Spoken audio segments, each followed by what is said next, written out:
ஸ்ரீமதே ராமானுஷாய நமகா. இந்த சேத்தனனானவன் அவசியம் அறிந்து கொள்ள வேண்டியதான ஐம்பொருள்கள் அவை யாவன என்பதை திருவாய்மொழி தனியனிலிருந்தே நாம் தெரிந்து கொள்ளலாம்.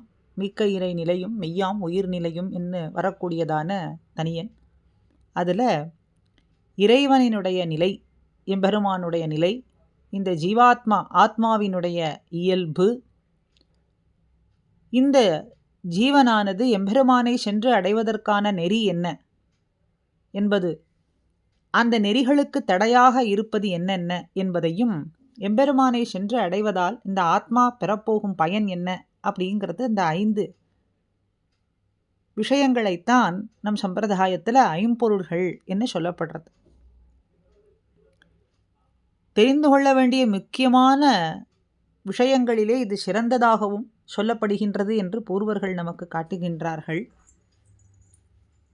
நாம் அனுபவிக்கப் போவது நாச்சியாரினுடைய பாசுரங்களிலே ஐம்பொருள்கள் எப்படி அமைந்திருக்கின்றது, அந்த அழகு எப்படி இருக்கின்றது என்பதைத்தான் அனுபவிக்க இருக்கின்றோம். எமக்காகவன்னோ இங்கு ஆண்டாள் அவதாரம் பண்ணினாள். வைகுந்த வான்போகத்தை எல்லாம் விட்டுவிட்டு நமக்காகவே, நாம் உய்வு பெற வேண்டும் என்பதற்காகவே அவதாரம் பண்ணினாள். அப்படி இந்த ஆடிப்பூர உற்சவம் மகோத்சவமாக எங்கும் கொண்டாடப்பட்டு வரக்கூடிய சமயத்திலே நாச்சியாரினுடைய ஸ்மரணையிலே இந்த 5 தினங்கள் கொண்டாடலாம் அப்படிங்கிற ஒரு முயற்சி. அதனாலே நாச்சியாரினுடைய பாசுரங்களில் ஐம்பொருள்கள் எப்படி அமைந்திருக்கின்றது என்பதை ஒரு அனுபவமாக எடுத்துக்கொண்டிருக்கோம். ஆக முதல்ல இந்த ஐம்பொருள்களை பற்றினதான பொருளை நாம் என்ன என்று சொல்லி பின்னே பாசுரங்களிலே அது எப்படி அமைந்திருக்கிறது என்பதையும் பார்க்கலாம். ஆக முதல்ல சொல்லப்பட்டது எம்பெருமானினுடைய நிலை. அடுத்தது ஜீவாத்மாவினுடைய நிலை. ஆக இந்த ஜீவாத்மாவினுடைய வகைகள் எப்படிப்பட்டது அப்படின்னு சொன்னால், நித்தியர், முத்தர், பத்தர், கேவலர், முமூட்சுக்கள்னு 5 வகை ஆன்மாக்கள். நித்தியர்கள், முத்தர்கள், பத்தர்கள், கேவலர்கள், முமூட்சுக்கள் அப்படின்னு 5 வகைப்படக்கூடியவர்கள்.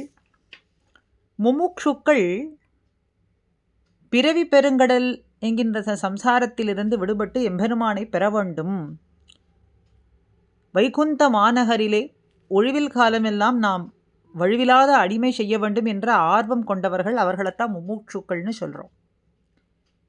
கேவலர்கள் அப்படின்னா தன் ஆன்மாவை மட்டும் சுககரமானது அப்படின்னு எண்ணிக்கொண்டு அதை அனுபவிப்பதற்காக எம்பெருமானை பிரிந்து ஆன்மாவுக்கு வேண்டிய விஷயத்தை, அதாவது இந்த ஞானத்தை கடைபிடித்து கொண்டு அந்த ஆத்மாவினுடைய அனுபவத்தையே பேராக நினைத்து கொண்டிருப்பார்கள். இந்த அனுபவத்திற்கு பின்னர் அவர் எதையுமே பொருட்டாக எண்ண மாட்டாமல் இருக்கக்கூடியவர்கள் கேவலர்கள். பக்தர்கள் மின்னின் நிலையில மண்ணுயிர் ஆக்கைகள் என்பது ஆழ்வார்னுடைய வாக்கு. அதனாலே நிலையில்லாத இந்த வாழ்வு, அதனாலே விளையக்கூடிய இன்பத் துன்பங்களுக்கு ஆளாகப்பட்டும் உண்மை அறிவை அறிந்து கொள்ள இயலாதவர்கள், அழியத்தக்கதான பலன்களில் எப்பொழுதுமே ஆசை கொண்டிருக்கக்கூடியவர்கள், இந்த உடம்பையே ஆத்மா அப்படின்னு சொல்லக்கூடியவர்கள், அவர்கள்தான் பத்தர்கள். எம்பெருமானை பற்றி எண்ணியும் எண்ணாதவர்களுமாக இருப்பார்கள். சுருக்கமாக சொல்லணும்னா அவர்கள்தான் பத்தர்கள். முக்தர்கள் ஒரு ஆச்சாரியரை அடைந்து அவர் தம்மால் அவருடைய கடாட்சத்தார எம்பெருமானுடைய அருளுக்கு பாத்திரமாகப்பட்டு இந்த சம்சாரத்தினுடைய தொடர்பாலே தொடர்ந்து வரக்கூடியதான கர்மாக்கள் அதெல்லாம் கழிய பெற்றவர்களாக இருப்பார்கள். எம்பெருமானுடைய வடிவழகு, குணம், அதி அற்புதமான செயல்களை எல்லாம் அனுபவிக்கக்கூடியவர்கள். அதை அனுபவிப்பதோடு மாத்திரமில்லாமல் அந்த அனுபவம் உள்ளடங்காமையாலே என்ன செய்வார்கள்? வாயார பாடுவார்கள், மனதார சிந்தித்திருப்பார்கள். அப்படி வைகுந்தத்திலே கழித்திருப்பவர்கள் தான் முத்தர்கள் அப்படின்னு சொல்கிறோம். நித்தியர்கள் க்ஷணப்பொழுது கூட எம்பெருமானை விட்டு அகலாதவர்கள், பிறப்பு இறப்பு நோய்க்கு ஆட்படாது இருக்கக்கூடியவர்கள், எம்பெருமானுக்கு எப்பொழுதும் அடிமை செய்பவர்கள், எம்பெருமானுடைய ஆணையினாலேயே அத்தனை செயல்களையும் செய்யும்படியான சக்தி பெற்றவர்கள், எம்பெருமானுடைய எல்லா நிலைகளிலும் தொடர்ந்து சென்று அடிமை செய்பவர்கள். அதற்கு அனந்த கருட சேனை முதலியார் முதல்வர்கள் எல்லாரும் நித்தியசூரிகள்னு சொல்கிறோம். அப்படி நித்தியர்கள். ஆக இந்த ஆத்மாக்களினுடைய வகை 5 பட்டது. அதே போல எம்பெருமானுடைய நிலை என்ன? பரத்வம், வியூகம், விபவம், அந்தர்யாமி மற்றும் அர்ச்சாவதாரம். பரத்வம் இதில் அனந்த கருட விஸ்வக்சேனாதி முதலானவர்கள் எல்லாமும் சூழ்ந்திருக்க திருமாமணி மண்டபத்தில் எம்பெருமான் பிராட்டிமாரோடு அமர்ந்து கொண்டு அத்தனை லோகத்தையும் ரட்சிக்கின்றான். அப்படிப்பட்ட நிலைதான் பரத்வ நிலை. வியூகம், சிருஷ்டி சம்ஹார ஸ்திதி ஆகியவற்றிற்கெல்லாம் உரித்தான தேவர்கள் புடை சூழ்ந்திருக்கிறார்கள். திருமாமகள் அடிவரடி கொண்டிருக்காள். அரவரச பெருஞ்சோதின்னு சொல்லக்கூடிய அனந்தனின் மீது அறிவுயில் கொண்டு திருப்பார்கடலிலே கூப்பீடு கேட்கும் இடம், தேவர்களினுடைய கூப்பாடு கேட்பதற்காகவே எழுந்தருளியிருக்கக்கூடிய நிலைதான் வியூகம்.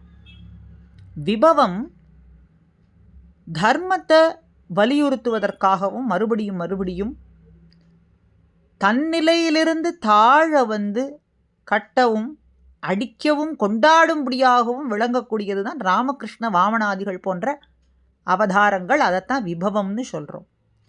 அந்தர்யாமி 2 வகைப்படுறது. அடியேனுள்ளான் அப்படின்னும் எனதாவி என்னுயிர் அப்படின்னு சொல்லும்படியா ஆத்மாவுக்குள்ளே இருக்கக்கூடிய நிலை. 2வது போதிர் கமல வன்னெஞ்சம் புகுந்து அரவிந்த பாவையும் தானும் அகம்படி வந்து புகுந்து உள்ளுவார் உள்ளித்தெல்லாம் உடனிருந்த அருதி என்றுன்னு சொல்கிறது போல திருமாமகள் கொழுனனாய் அத்தனை வஸ்துக்களிலும் எம்பெருமான் வியாபித்திருக்கக்கூடியது. அதுதான் அந்தர்யாமி. 2 வகை அப்படி சொல்கிறார். அடுத்தது அர்ச்சாவதாரம். தமருகந்தது எவ்வுருவம் அவ்வுருவம் தானே தமருகந்தது எப்பேர் மத்தப்பேர்னு சொல்கிறபடி தனக்கென ஓர் உருவமோ ஒரு பெயரோ இல்லாமல் அடியவர்களினுடைய விருப்பத்திற்கு ஏற்றவாறு அவர்களிட்ட வடிவாக அவர்களிட்ட பெயராக இருப்பதும் கிடன்பதும் நிற்பதும் இப்படி அருள்பாலிக்கக்கூடிய நிலை அத்தனை க்ஷேத்திரங்களிலும் திவ்ய தேசங்களிலும் எழுந்தருளிருக்கக்கூடிய நிலையைத்தான் அர்ச்சாவதாரம்னு சொல்கிறோம். ஆக சிவாத்மாவினுடைய நிலை 5 வகைன்னு பார்த்தது. எம்பெருமானுடைய நிலை 5. அடுத்தது அதே போல எம்பெருமானை அடைவதற்கு உரியதான நெறிகள். நெறினா என்னது? வழிகள். அது கர்ம ஞான பக்தி பிரபத்தி, ஆர்த்தரூப பிரபத்தி, திருப்தரூப பிரபத்தி, ஆச்சாரிய அபிமானம் அப்படின்னு வகைப்படுகின்றது. இதில் கர்மம் அப்படிங்கிறது புண்ணிய க்ஷேத்திரங்களிலே நாம் வசிப்பது,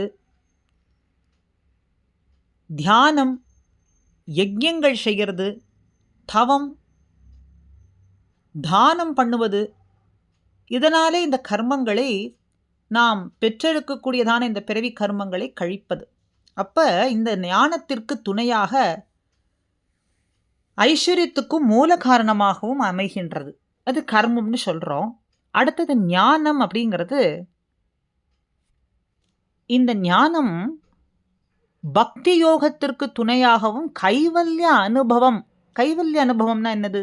ஆத்ம அனுபவத்திற்கு மூல காரணம் அப்படின்னு சொல்கிறோம். கைவல்ய அனுபவம்னா ஆத்மா அனுபவம்.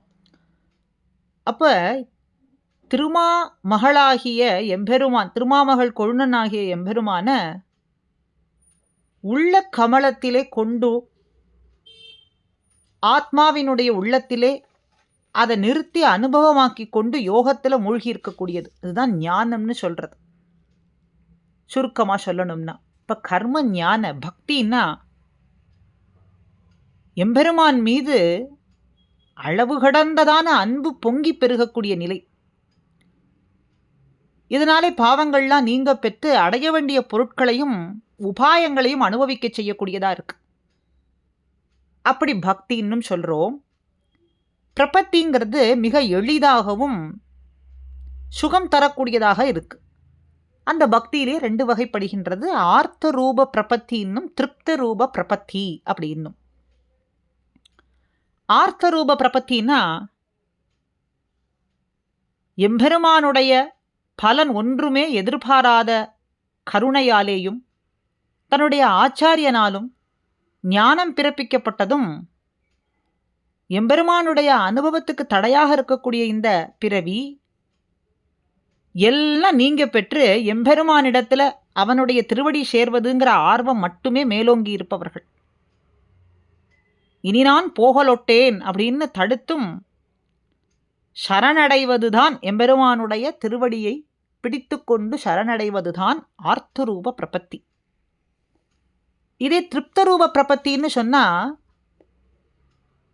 உடல் சம்பந்தமான இன்பங்கள், ஸ்வர்க்கம், நரகம், இதில் எல்லாவற்றிலையுமே ஒரு விரக்தி, பயம் ஏற்பட்டு அதனால் வரக்கூடிய தோஷங்கள்லாம் கழியறதுக்கு ஆச்சாரியனாலே உபதேசிக்கப்பட்ட வழிமுறைகளை எல்லாம் கடைபிடிப்பது.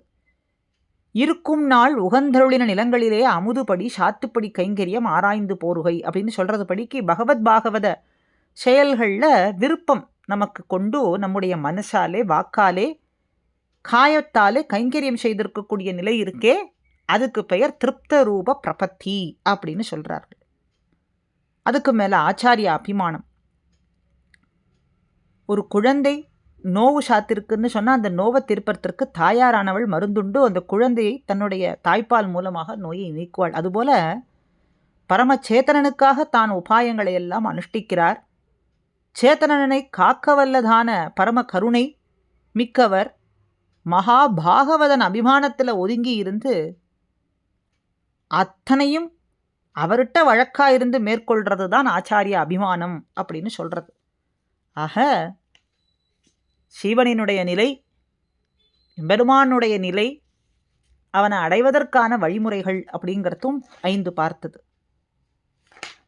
கர்மஞான பக்தி, பிரபத்தி, ஆச்சாரிய அபிமானம் அப்படின்னு தொடர்ந்து இந்த நிலையிலே அடுத்தது எம்பெருமானை அடைவதற்கு தடையாக இருக்கக்கூடியது என்னென்ன, அவனை அடைந்தால் நாம் பெறப்போகின்ற பயன்கள் என்ன அப்படிங்கிறதையும் அடுத்த பகுதியிலே பார்த்து நாச்சியாரினுடைய பாசுரங்களிலே எப்படி அமைந்திருக்கிறதுன்னு தொடர் பகுதியாக அனுபவிப்போம். ஸ்ரீமதே ராமானுஜாய நமஹா.